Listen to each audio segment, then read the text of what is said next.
grabar. Listo, ahora sí. Bueno, hoy vamos a ver ejercicios con la comparación de dos poblaciones. Dependiendo del ejercicio, bueno, vamos a usar las pruebas que correspondan. Será la prueba T-de-Student, la prueba T-de-Student con datos pareados, la prueba de Wilcoxon. La prueba del signo no la hemos visto, pero como somos tan poca gente hoy, vamos a verla después del... Tenemos clase el jueves, por lo que entendí. Aunque el jueves es 4 de noviembre, día de Manta, el alcalde nos explicó que por ley tenía que ser pasado al viernes. Así que regresamos el feriado largo, el día jueves tenemos clase y volvemos a interrumpir hasta el lunes. Pero por lo menos tengo clase con ustedes ese día jueves y, bueno, los que asistan. Como no es obligatorio asistir a clase, pues siempre lo verán grabada, ¿no? Bien, entonces vamos a ver el ejercicio. El primer ejercicio tiene que ver con la medición que se hizo a la parte inferior de la cara de las niñas. Hice la hipótesis nula, dice que H0, la parte inferior, la parte baja de la cara de las niñas,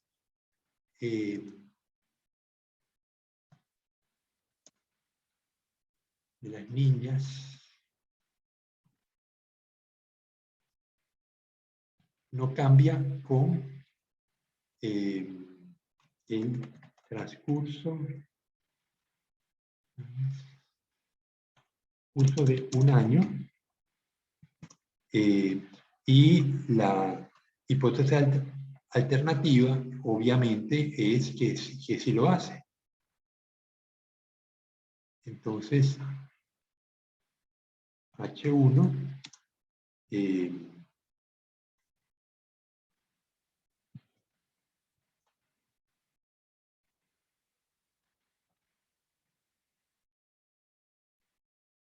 sí cambia con el transcurso de un año. Ok, entonces tenemos las niñas, la misma niña, se midió la parte baja a los 5 años y a los 6 años, y tenemos entonces unas, aquí tengo las diferencias. Esa fila ahí era promedio, la que sigue. Promedio entre el 5 y 6, como quiera. Sí, pero esto no nos hace falta. Lo quito para no causar perturbación de la información. Entonces, igual que hicimos con los venados, podemos trabajar esto como si fueran dos poblaciones independientes y ver qué pasa, ¿no? Entonces tengo aunque al final tienes un promedio 7,413, 7,6,6. Entonces, la diferencia es de 0,2, los datos. Y la pregunta es, esta diferencia de 0,2 será suficiente para que sea significativa la diferencia. Pues vamos a verlo rápidamente. Aplico una prueba T de Student con datos y como si fueran muestras independientes. Prueba T. Le doy la primera población, le doy la segunda. Es que no he probado, ya. No lo puedo hacer porque necesito verificar varianzas y homogeneidad. Entonces, la varianza es lo más sencillo. Varianza igual var de esto.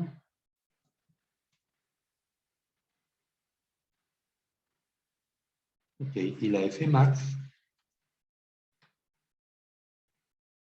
igual 0,99 dividido entre 0,89 y me da 1,1. ¿No? Si fuéramos con 14 grados de libertad, me daría alrededor de 6, 5. Así que concluimos que las varianzas son homogéneas. Y vamos a ver cómo lucen la normalidad de los datos. Entonces,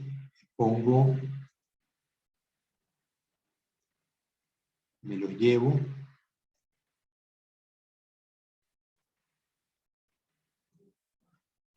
los pongo todos juntos.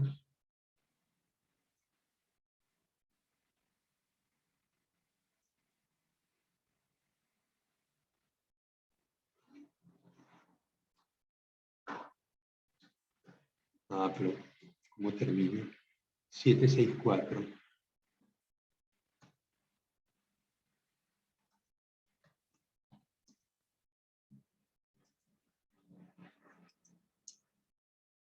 ¿Cómo está el inglés, José?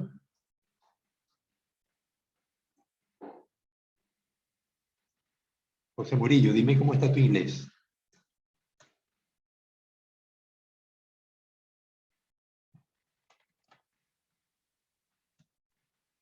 No me oye, José Murillo. Vicente, ¿cómo está el inglés tuyo? Mm, Está un poco malo, pero sí sé que dice 6 años de edad, pero no, estoy medio malo, malo. Pero ¿y los seminarios de inglés qué has hecho? Es que todavía no me he inscrito en ninguno, porque con lo de la pandemia, se fue otro método, que teníamos que dar una prueba online y después dar otra prueba. Y no es lo mismo. Tengo que acercarme a la facultad de idiomas porque yo di una prueba en línea, pero no sé, un puntaje me mandó a cierto curso, pero todavía no entiendo muy bien todavía. Ya, pero te pregunto, ¿tú cuántos cursos de inglés tienes que tomar por la carrera? Mm, Ahorita con la nueva malla que tenemos nosotros, antes eran, con la malla anterior que era de biología pesquera, eran tres niveles, como quiera. Sí, tres Ahorita niveles. son como 9 niveles y aparte hay que dar una prueba final para ver si somos B1, B2, algo así. Claro, Todavía no la tengo muy claro todavía. pero si no has tomado ninguno, ¿no crees que te estás demorando demasiado? Porque se te van a acumular, ¿no? Sí, me estoy demorando, pero es que yo di una prueba y en esa prueba me mandó al nivel 6, me mandó ya, Ah, supuestamente, pero tengo que acercarme a la facultad de idioma pero nivel 6 para... es muy avanzado. Sí, pero una Pero prueba tú, media extraña que nos tomaron. pero tú puedes pedir que te pasen a un nivel inferior, ¿no? Sí, sí, sí, por eso tengo que acercarme a la facultad de idiomas para ver cómo soluciono todo eso. Bueno, entonces aquí tengo los datos. Voy a verificar la normalidad. Inferencia basada en una muestra, prueba de normalidad de Shapiro-Wilk. Le digo el tamaño y acepto y me va a decir que los datos son normales porque la P es mayor a 0,05, pero vamos a ver en un gráfico cómo lucen. Histograma, tamaño.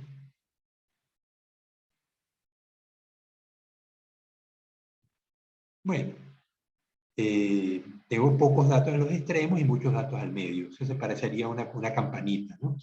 Pero si le aplicara la prueba de Kolmogorov, seguramente me va a decir que no lo es. Esta prueba es mucho más, en efecto, me está diciendo que no lo es. Por eso es que usualmente se usa Shapiro-Wilk y no la prueba de Kolmogorov para verificar normalidad. No, Kolmogorov es muy estricta. Bien, entonces tenemos que los datos los voy a trabajar como si fueran, bueno, vuelvo, paro de compartir, me voy a Excel. eh,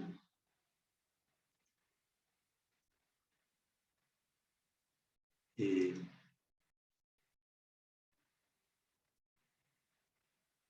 Bien, entonces tengo las varianzas son homogéneas, los datos son normales, lo que me queda entonces es aplicar la prueba de Student,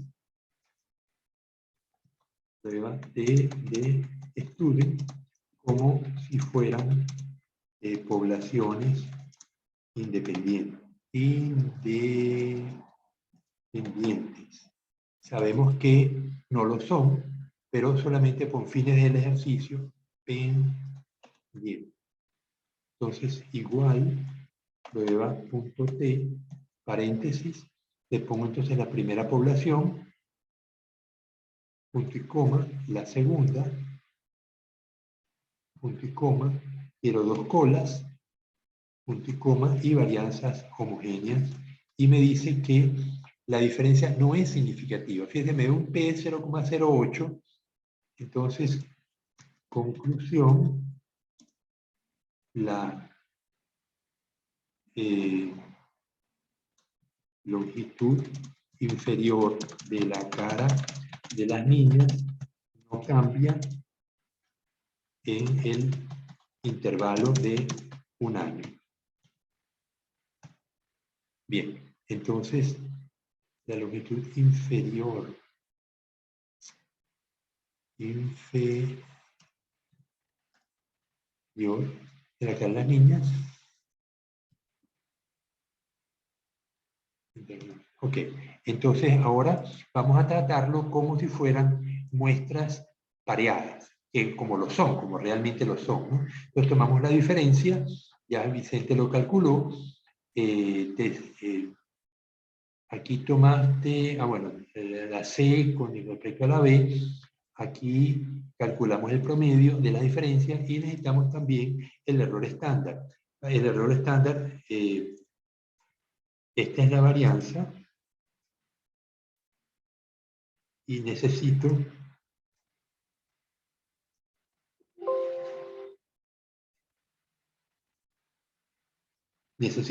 el error estándar, no la varianza. Entonces, el error estándar es igual a la raíz de la varianza dividido entre el número de puntos, que son 15. Me da 0,081. Por lo tanto, la prueba de estudio con datos pareados será igual a la diferencia, a la promedio de la diferencia dividido entre el error estándar y me da 2.45, que lo voy a comparar con el que de estudio de la tabla, que lo tengo, a ver si tengo abierto el SAR.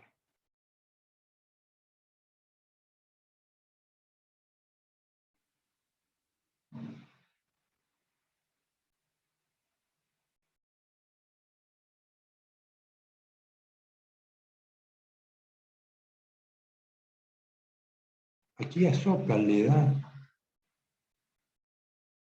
19 y a nosotros nos da solamente 2.45. El error estándar 0.081 y en el libro de Socal está 0.010. Yo le hago una pregunta. ¿El Ajá. error estándar qué? Pero aquí nomás sacó el error estándar de los 6 años, no son de los 2 años, no. No. Porque tú estás trabajando con el error estándar de las diferencias. Entonces, tú te olvidas de los datos iniciales, de los datos de 5 y 6 años y trabajas con las diferencias. Esa es la Ah, ya, ventaja de entonces esta se le prueba. saca a eso se le saca la varianza, a la diferencia. Sí. Yo le saqué ok, ya, tú tienes razón, me equivoqué. Yo necesito la varianza de las diferencias. ¿Va? Tú tienes razón, menos mal que me corregiste. Ok, la varianza, el error estándar C22 entre 15, pero no me da Ya sería D22 como quiera. En vez de C22, D22. el error estándar de 22, ¿no? Ahora sí, ahora sí me da 19. Ok, ya decía, oye, pero ¿por qué están dando unos datos tan raros? Fíjate que en la prueba de estudio con datos regulares como si fueran poblaciones independientes, me dice que no son significativas, 0,08, y aquí tenemos una probabilidad, una P de 0,001. En el libro de SAR, el libro de Socal, perdón, me da una P de 0,001.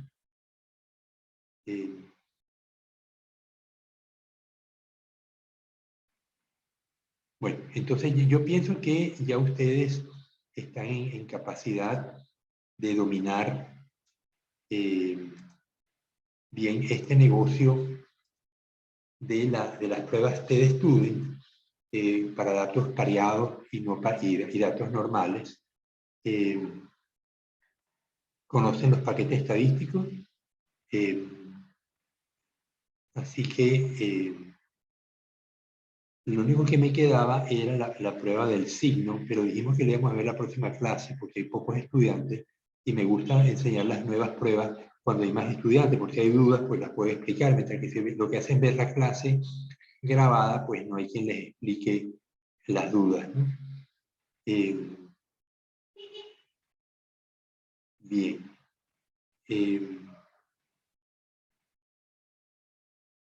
Algo que me pasó, les iba a decir, cuando estábamos trabajando con la tesista de las microalgas, había mucha heterogeneidad en algunos datos, ¿no? Se los muestro para que vean lo que tuve que hacer.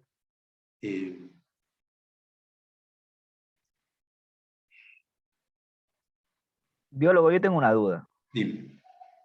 Cuando son así, tenemos dos datos, como que era 5 y 6 años. ¿Qué es lo más recomendable? ¿Hacer la test student normal o la pareada? Bueno, en este caso, la pareada. La test student normal te daría un dato erróneo. Te diría que la diferencia de las niñas, de la cara de las niñas no es significativa. Pero como tú lo tomaste, la misma niña, lo que hice fue medirla a los 5 y a los 6 años, entonces tú tienes datos pareados, por definición. Ah, ya, ya. Cuando tenga datos así como quiera de un mismo individuo en diferentes años, tengo que hacerla con la test student pareada. Claro que si Claro, tiene homogeneidad. muchas veces uno trata de que la puedas aplicar test student con datos pareados. Muchas veces no se puede.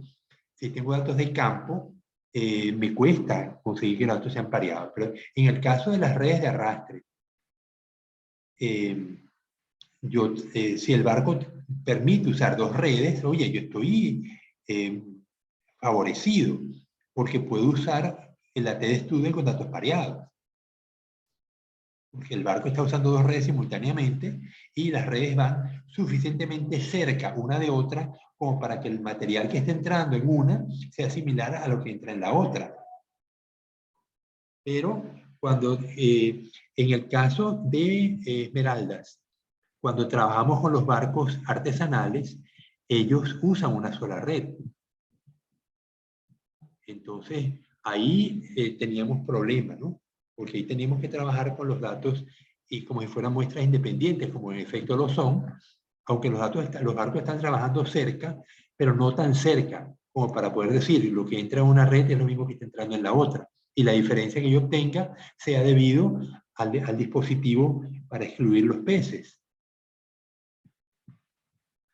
Entonces, lo que nos pasó, José y Vicente, es que aún sospechando que había diferencias significativas entre los dispositivos, no la logramos medir.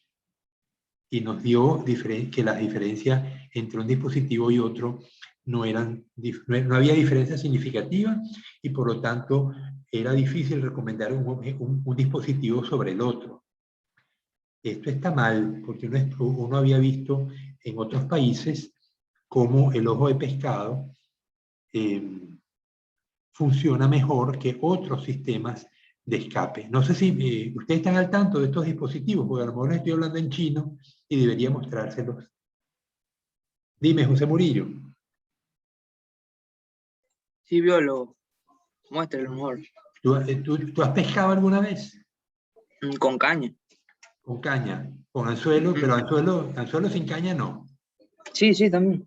Bien. Y arpón. ¿Dónde has pescado? En San Mateo, por las letras al frente. Y en Barbasquillo. Y en Barbasquillo también.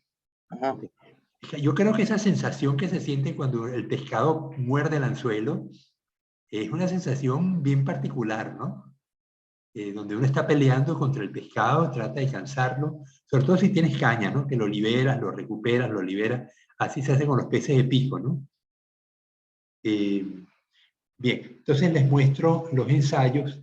Estamos redactando en este momento la publicación y realmente me frustra el hecho de no poder decir que un dispositivo es mejor, es superior al otro, porque en Venezuela mis propios experimentos demostraban que un dispositivo era superior al otro, ¿no? Entonces, bueno, paro de compartir y me voy entonces a buscar los dispositivos para que vean en qué consiste el problema. Saben que la pesca de arrastre es una de las pescas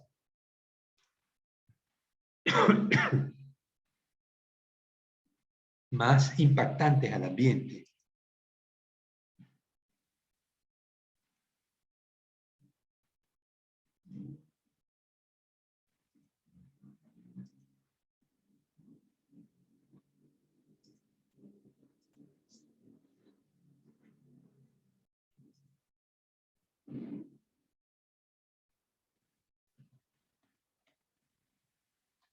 Entonces, es común en un barco arrastrero, y no sé qué pasa aquí en Ecuador porque no tengo datos, ¿no? Pero no me sorprendería, José, de que los datos sean parecidos a Venezuela. Cuando uno se mete en un barco arrastrero, el barco arrastra durante 3 horas y la distancia que recorre equivale a arrastrar un estadio de fútbol, el estadio de Hokkaido, completico. El barco lo arrastraría con las redes durante 3 horas, porque lleva 2 redes y abren 10 metros. Ellas tienen redes de 22 metros, ellos abren 11 metros. El barco está abriendo, como tiene 2, está barriendo 22 metros y lo hace durante 3 horas, a una distancia de 3 nudos. 3 nudos son 6 kilómetros, 5 kilómetros por hora. Entonces, cuando descargan las redes a bordo, vamos, se los muestro, para que vean por qué el ensayo y en qué consistió. Busco las imágenes.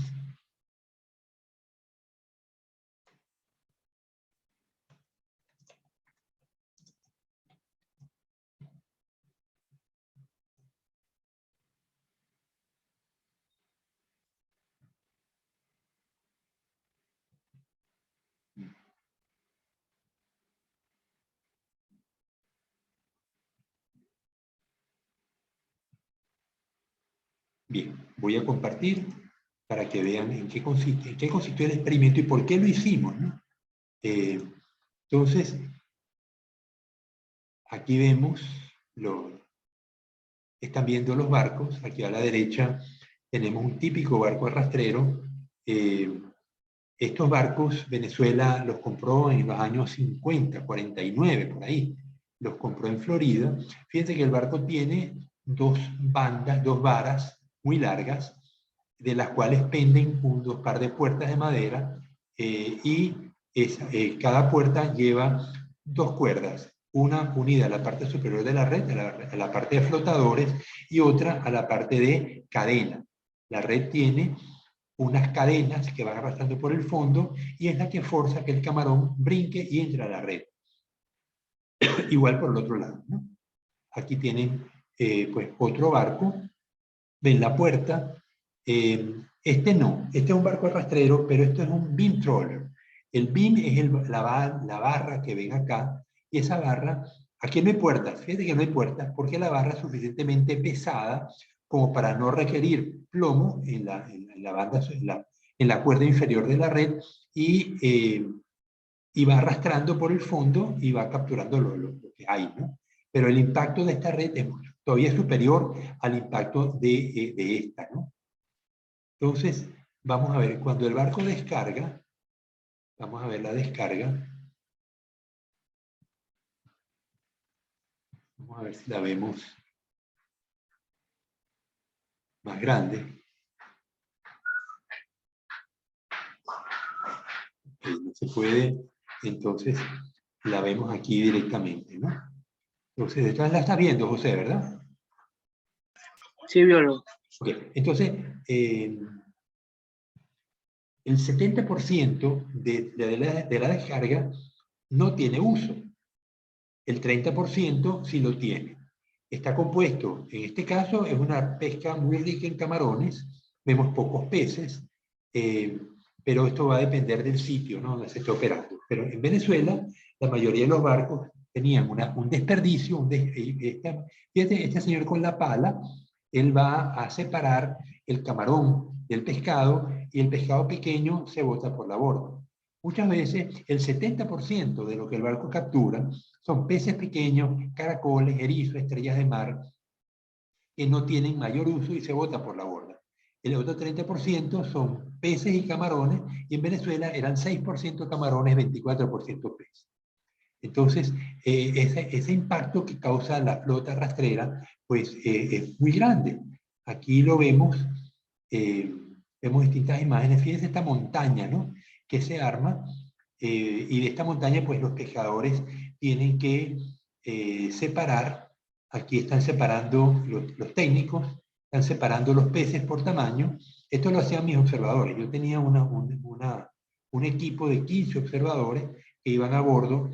Algunos iban a bordo de los barcos arrastreros, otros a bordo de los barcos palangreros.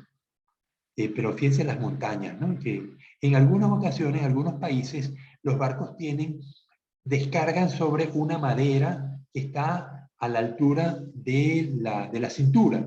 Entonces, el pescador puede trabajar de una manera más cómoda. Mientras que estos pescadores que están viendo acá, aquí también están descargando sobre una madera. Pero estos pescadores que estamos viendo aquí están descargando directamente sobre la borda y tienen que agacharse. Ellos usan estos banquitos, ¿no? Para procesar el pescado. Entonces, ¿cuál es la idea de Naciones Unidas? Que el barco fuera más selectivo, que esta montaña fuera realmente material utilizable. Pero por más utilizable que sea, en Cuba, por ejemplo, ellos no desperdician nada, pero comercializan el pescado grande, el camarón, el pescado pequeño lo convierten en harina, pero lo están capturando. Entonces tienes una pesquería donde el 70% son animales pequeños que no debería estar capturando y sin embargo los capturas y luego lo haces harina. Pero eso estás acabando con los recursos. Esos animales pequeños debieron haberse permitido que siguieran vivos hasta alcanzar una talla comercial. Entonces, ¿cómo se puede lograr esto? Bueno, se conoce que el barco, aquí vemos un barquito, está usando dos redes, por eso les decía, ¿no? Las redes están unidas en un extremo, entonces yo puedo colocar un dispositivo de escape en una red y la otra la uso como control. Y aplico una prueba de Student para datos apareados, eh, o una prueba de Wilcoxon con signos, ¿no? Que también lo vimos. Esto es un barco arrastrero que opera por popa. Este barco usa una sola red, a diferencia de los barcos Florida, que usan dos redes como este que tenemos acá. Este es un barco tipo Florida con sus dos redes. Este barco que vemos aquí, a ver dónde está.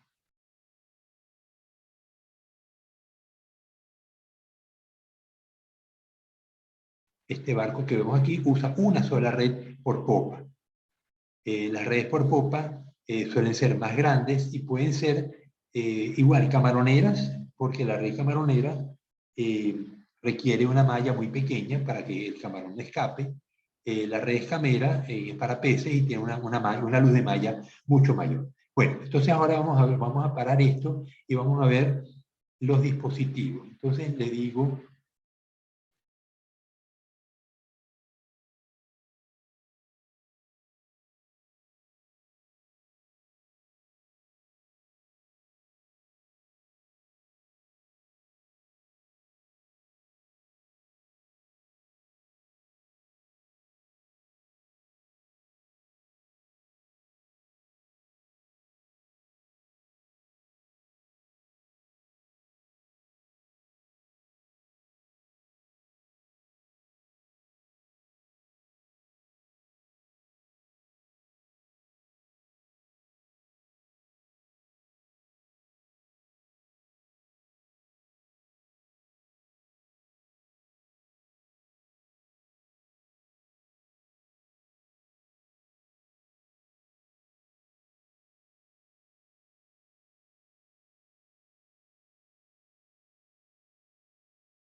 José, ¿tú estás viendo la imagen?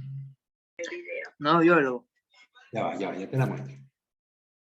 Ok, ahora sí. Ahí sí, ahí sí.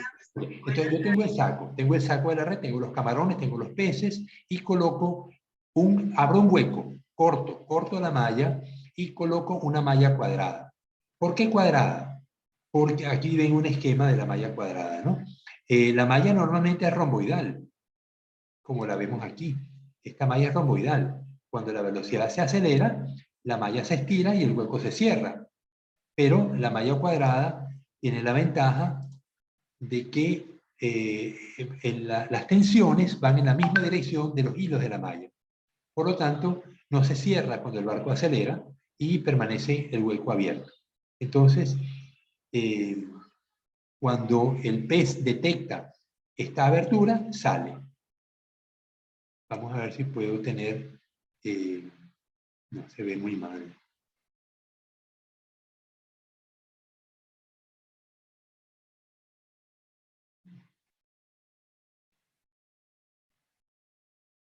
Bueno, ok, pero ustedes se imaginan que si el pez detecta esa abertura, él sale por allí. La otra alternativa es el ojo de pescado. Vamos a ver si lo consigo.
Ya va un segundito que tengo que mandar un mensaje. Un mensaje ya lo tengo casi listo.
Bien, entonces tenemos dos dispositivos, ya vieron uno, ahora no, me perdí el dispositivo.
Me pierde.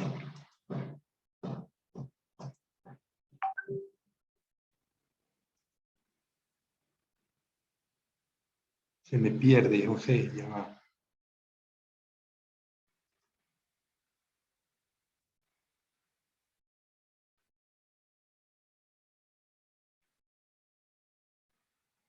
Ok, entonces antes veíamos la malla cuadrada en el tope de la red. Ahora, ¿qué vemos? Un anillo por el cual salen los peces.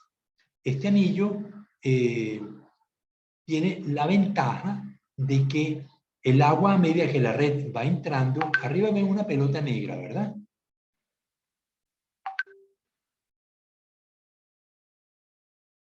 Es una pelota negra que permite que este anillo, que es de metal, flote, o sea, que la red no se hunda por el efecto del anillo. Yo necesito que la red no se altere en su forma cuando está operando. Entonces, corto un poquito la red, meto el anillo, la parte delantera del anillo tiene unas barras, que aquí no se ve, no es bueno esta imagen. Vamos a buscar otra que sea mejor.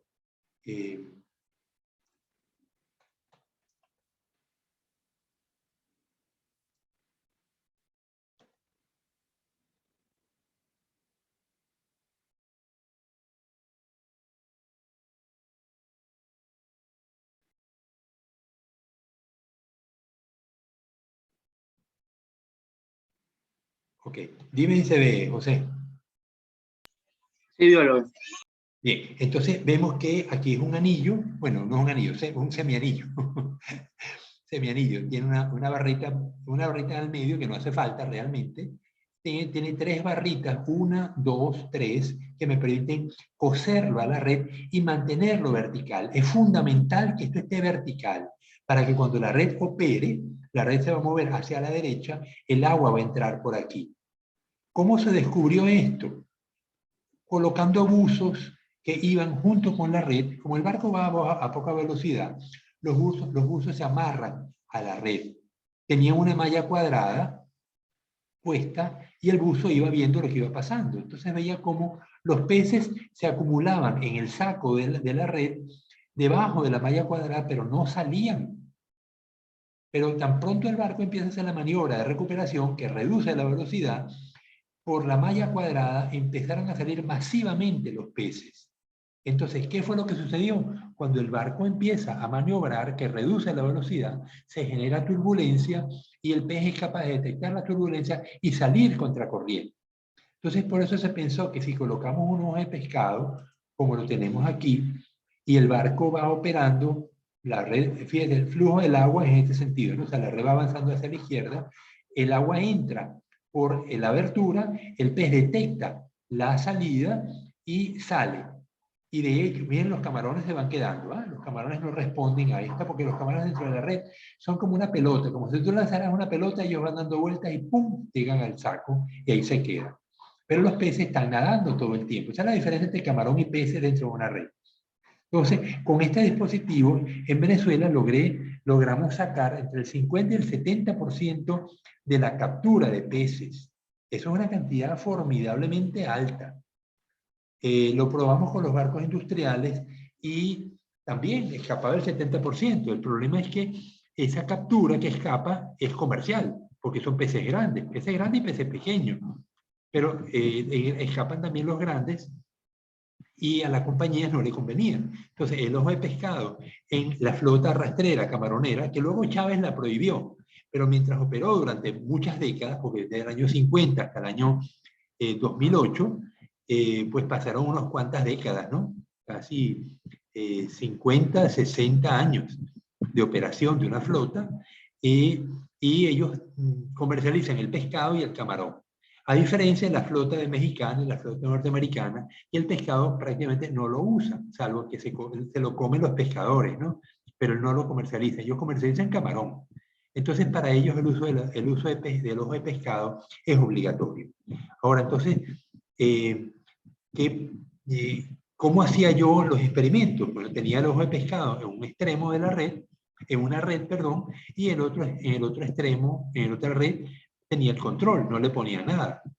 Y luego entonces trabajaba con la diferencia de una red con respecto a la otra. la red control menos la red ojo de pescado, me daba una diferencia y eso las promediaba, le calculaba el error estándar y me daba el nivel de significación, la T de Student para datos pareados. Con los datos en Esmeraldas no pudimos hacer eso, porque son barcos independientes que tienen una sola red y allí no nos queda más remedio que trabajar con la red de T de Student normal o la Wilcoxon, cuando los datos no se pueden normalizar o las varianzas no se pueden estandarizar. Y las varianzas en el mar son muy altas. Ese es el problema. Entonces tenemos que tener muchas caladas, muchas redes lanzadas para poder reducir de alguna manera la variabilidad, y con todo y eso, pues, lo que nos resultó es que no hubo diferencia entre la malla cuadrada, el ojo de pescado, y la tercera es el, ya se las muestro, el...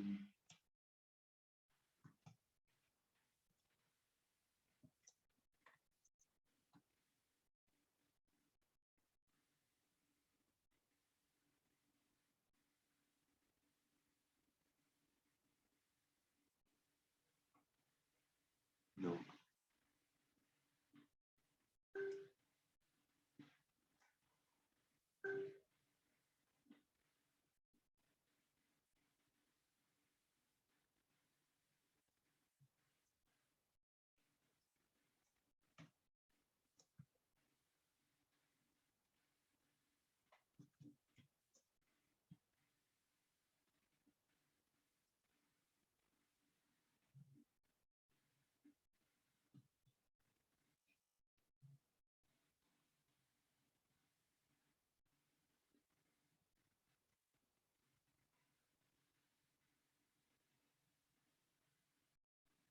Bueno, miren este diseño de una red de arrastre para camarones.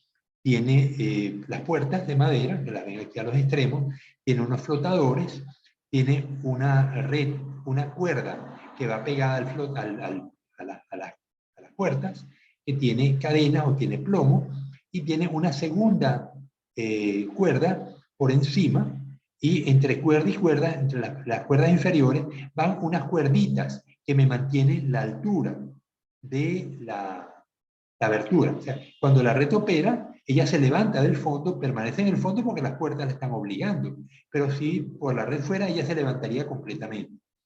Entonces, cuando esta cuerda inferior toca el sustrato, pues tiene las cadenas o los plomos, levanta el camarón brinca y entra en la red, pero hay una abertura que la estamos viendo aquí, y por ahí pasan los peces pequeños, las estrellas de mar, los erizos, los caracoles, los cangrejos. O sea, una cantidad de fauna que pasa por debajo de la red y no entra. Este sistema, que se llama la doble relingue inferior, nos permitió reducir las capturas en un 30%. También uno lo puede combinar con el ojo de pescado.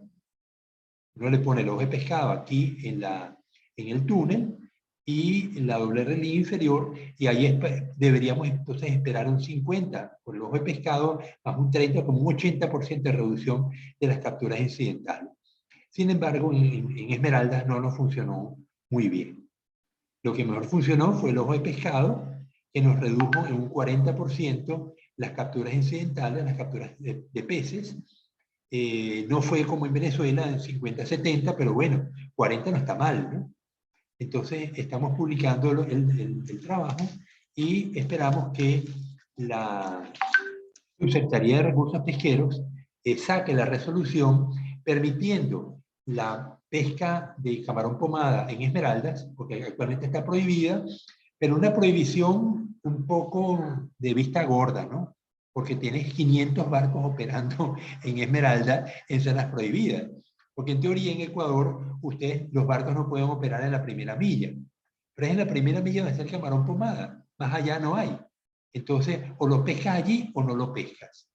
Entonces, es posible que la Subsecretaría de Pesca saque la resolución permitiendo la pesca de camarón pomada en ciertos sitios del Ecuador, con la condición de que usen un dispositivo para permitir el escape de los peces. Entonces, se da cuenta, Vicente, cómo al mismo tiempo que hacemos investigación, hacemos vinculación con las comunidades de pescadores. tratando de beneficiarlos en la medida de lo posible, porque ellos están viviendo de su sustento, que es la pesca de camarón pomada, pero el gobierno los tiene todo el tiempo amenazados, porque es una pesquería prohibida. Entonces, a lo mejor logramos que, al igual que en Venezuela, logramos que permitieran la pesca de camarón pequeño, no pomada, porque el camarón pomada en Venezuela apenas se pesca durante unos meses, mientras que el camarón blanco se pesca durante todo el año. Pero aquí en Ecuador sería para operar con camarón pomada y sería obligatorio usar dispositivos para reducir las capturas incidentales.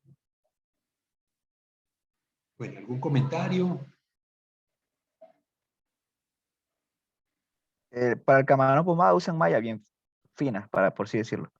Usan una Porque malla que tiene una luz de 3 centímetros, 5 centímetros en las alas y 3 centímetros en el copo.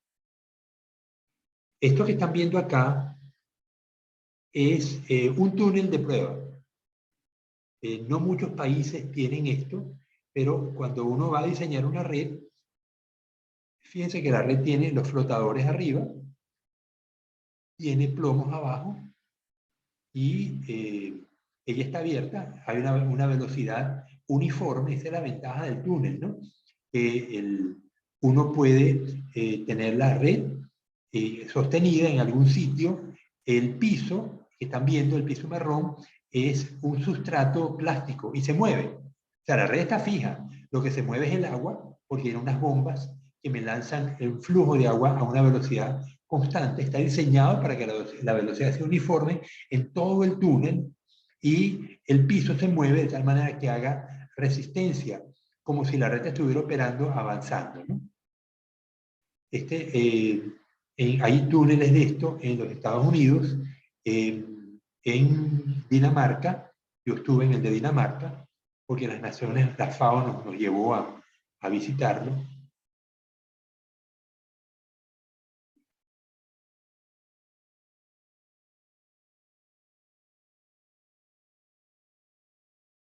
Aquí ven cómo el barco opera con las dos redes y las puertas. Y en cada red, pues yo colocaba un dispositivo, ¿no? Una red control y la otra con el dispositivo.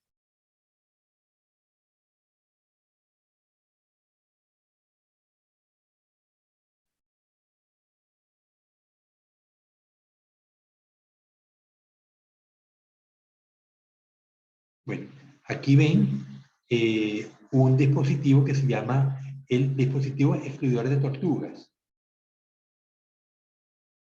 Visto desde dentro, la tortuga entra a la red y ella se consigue con estas barras. Las barras pueden estar orientadas con un hueco hacia arriba o un hueco hacia abajo.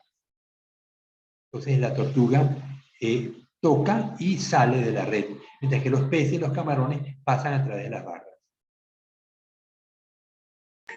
Profe, ¿y los espacios que se ven ahí abajo?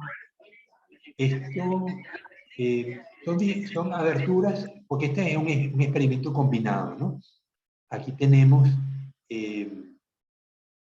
unas aberturas que se hicieron para peces. Lo que pasa es que ignórenlo, porque la red debería verse como una especie continua, aquí cerrado acá, y solamente la barra delante, ¿no?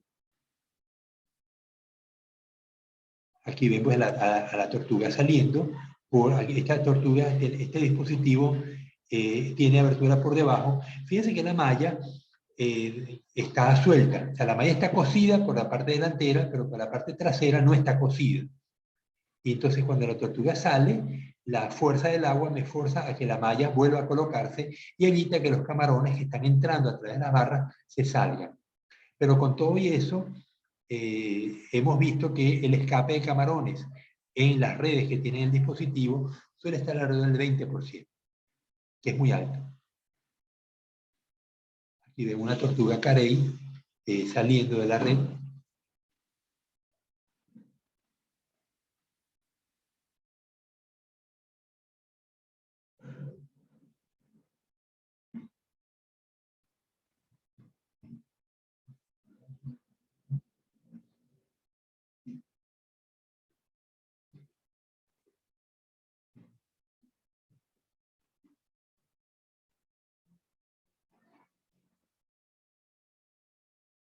usted está en quinto o sexto semestre, En sexto. en sexto. ¿Cuándo les toca ver Biología Pesquera 1? En séptimo. El próximo O sea, el semestre. último semestre. Sí, próximo. Ya. Y artes de pesca no ven, sino si toman solamente si toman el itinerario de biología pesquera, ¿no? Claro, si cogemos el itinerario, que me trabo la lengua. El itinerario. Si lo cogemos para pesquerías, como quiera. En séptimo semestre se ve arte y método de pesca. Claro, con el profesor Tandazo. Ok. Entonces, cuando se diseñó el dispositivo de las tortugas, este fue como se diseñó. La tortuga tiene un escape por arriba, en el hueco que está arriba, la rejilla, y hay una malla deflectora que forza a que el camarón y los peces toquen la rejilla por abajo, alejados del hueco. El propósito de esta malla deflectora es desviarlos para alejarlos de la salida, y solamente la tortuga, cuando pasa y sube, es capaz de salir por el hueco. Esta malla deflectora es importante porque permite que se reduzcan las pérdidas. Muchos pescadores no querían usar la malla por las pérdidas, ¿no? Aquí vemos la malla, el embudo concentrador. Esto no es hace las veces embudo deflector. La tortuga sale por arriba, pero los peces y los camarones logran entrar en la red. Esto fue una guerra, ¿no? Esto se inicia cuando los grupos ambientalistas consideran que la pesca de arrastre en el Golfo de México era la principal causa de muerte de tortugas en esa zona, y había que ponerle un coto al asunto. Entonces, los Estados Unidos deciden una normativa que todo barco arrastrero en el Golfo de México tiene que usar el dispositivo de excluidor de tortugas. Se llama el TED, Turtle Excluder Device. Pero los pescadores no se quedaron con eso, sino que además exigieron que los legisladores pidieran que cualquier país que quiera vender camarón tenía que ser sometido a las mismas restricciones. Por lo tanto, Estados Unidos estableció que cualquier país que quisiera vender camarón de arrastre, no de acuicultura, de arrastre, tenía que usar el dispositivo, y si no, quedaba vetado. Y así se vedaron muchos países, porque decidieron que no querían, si no querían usar el dispositivo, no podían vender camarón en Estados Unidos. Francia, por ejemplo, nunca lo usó. Ellos tienen flotas en distintos países, pero ellos exportan a Francia, no exportan a Estados Unidos. Así que nunca usaron el dispositivo. Pero en América, el principal mercado del camarón de arrastre es Estados Unidos. Así que tuvieron que darle entrenamiento a las flotas para instalar los dispositivos, sobre todo instalar el embudo. Si el embudo no se instala, las pérdidas pueden ser muy severas, ¿no? En Venezuela, la rejilla se coloca mirando hacia abajo, con una abertura por debajo. Y quizá por eso era que las pérdidas son tan altas, ¿no? Pero al final, pues los pescadores tuvieron que entrar por el redil y usar el dispositivo. Bueno, al final prohibieron la flota, ¿no? Chávez prohibió la flota en el año 2008 y Correa también. Pero que después Lenin permitió que la flota siguiera operando, la flota polivalente, merlucera. Ellos pueden cambiar de red y ponen la red camaronera en lugar de la red merlucera y operan con camarón. Pero cuando ponen la red camaronera tienen que poner el dispositivo de tortugas. Aquí ven el dispositivo de tortugas junto con el ojo de pescado. Las rayas también son un problema, porque las rayas tapan la rejilla. Cuando tapas la rejilla, los animales suelen salir por la abertura de las tortugas. Entonces, la ventaja es que las rayas también salen por la abertura de las tortugas.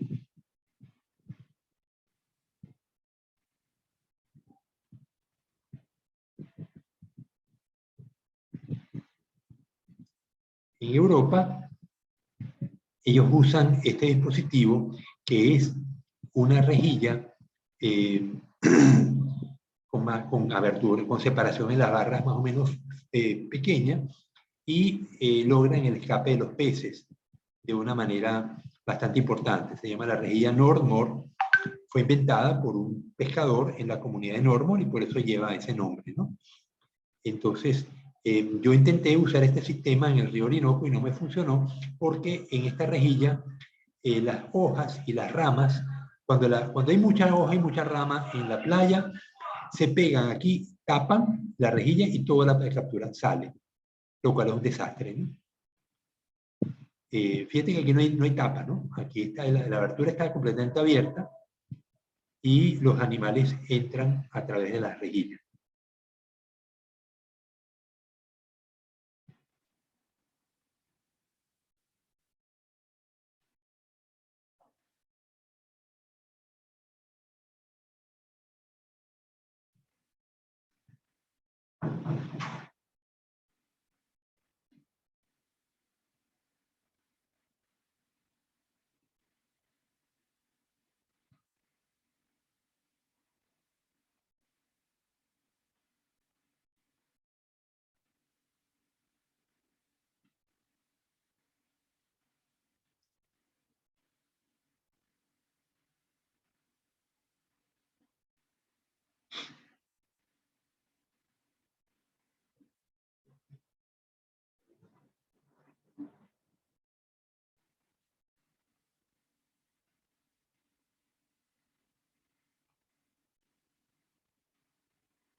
Les iba a decir un detalle de la red camaronera, pero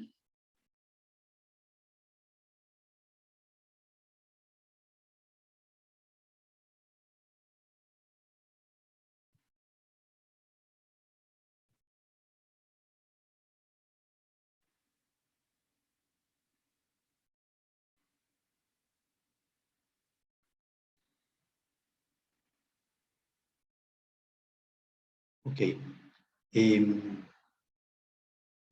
Esto es una red de arrastre. ¿Estás viendo, José? Sí, biólogo. Bien. Esta es una red de arrastre de media agua, ¿no? No tiene flotadores, pero y tiene poco plomo. La red tiene la misma dimensión aquí abajo, en la relinga inferior, y en la relinga superior la vemos un poco más corta. ¿Lo ven? La inferior es más grande, más larga, la superior es más corta. Esto permite que haya como una especie de visera, como si estuviera puesto una gorra, porque entonces el camarón es espantado por la malla, la cuerda que tiene plomos o cadena y toca fondo. Este camarón brinca y cuando brinca toca el techo. Encima, fíjense que como una es más corta que la otra, el camarón que es espantado a este nivel salta y toca el techo y entra. Si fueran iguales, saltaría y pasaría por encima. ¿Se dan cuenta de la diferencia? Miren esta red, por ejemplo. La verdad que no me...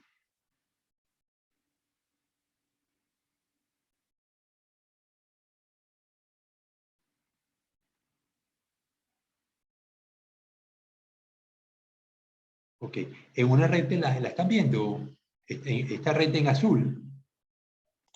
Sí, sí, biólogo. Bien, esta red tiene el mismo tamaño arriba y abajo, es una red pelágica. Las redes pelágicas no tienen necesidad de ser distintas la relinga superior e inferior, pero en una red camaronera es indispensable que la relinga superior sea más corta para que forme esa visera y el camarón cuando brinque, toque y entre. ¿Se dan cuenta, no, de la diferencia?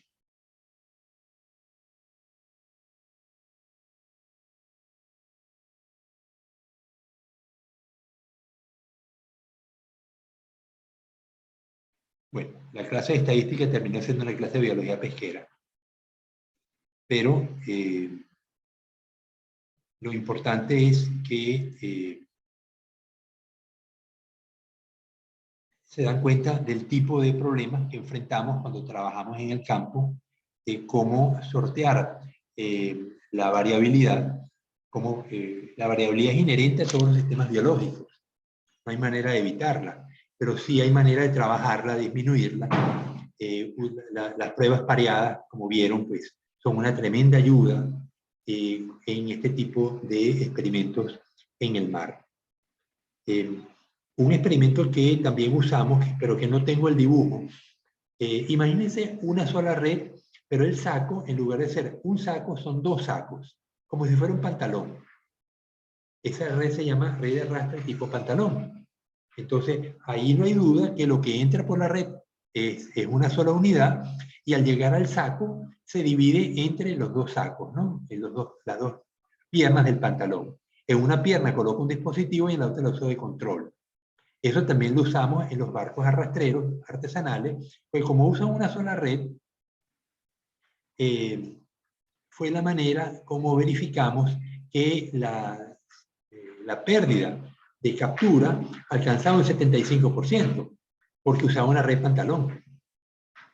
Porque si hubiera usado dos barcos o varios, pues tengo que usar más barcos, ¿no? Porque hay que usar réplica. Si hubiera usado más barcos, no alcanzo ese 75%. Hubiera llegado a lo mejor a 50%. Pero el experimento más fino que pudimos hacer fue usando la red tipo pantalón.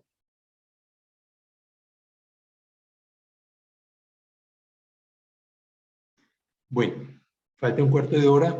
Vamos a parar aquí. Espero que tengan disfruten su fin de semana largo. Entonces volvemos a clase el día jueves. Les voy a poner el deber 2. Se lo subo al aula virtual. Son ejercicios. Simplemente van a ver en qué consiste el ejercicio y aplican la prueba según que ya ustedes saben hacer. Lo que quiero es tener seguridad, o una prueba definitiva de que ustedes saben distinguir cuándo usar una prueba de estudio, una prueba de Wilcoxon, saben transformar los datos y van a estimar el número de puntos como con la fórmula que estimamos la última clase. Bueno, entonces en unos minutos la van a poder hacer el deber 2. Y me lo entregan el día miércoles de la semana que viene. Porque ya el 22 tenemos ya el segundo parcial. Entonces tenemos que ir avanzando. Ya tenemos una nota, vamos a tener la segunda nota, me falta la tercera nota, el tercer deber, y el examen parcial, y con eso concluimos el primer periodo del semestre.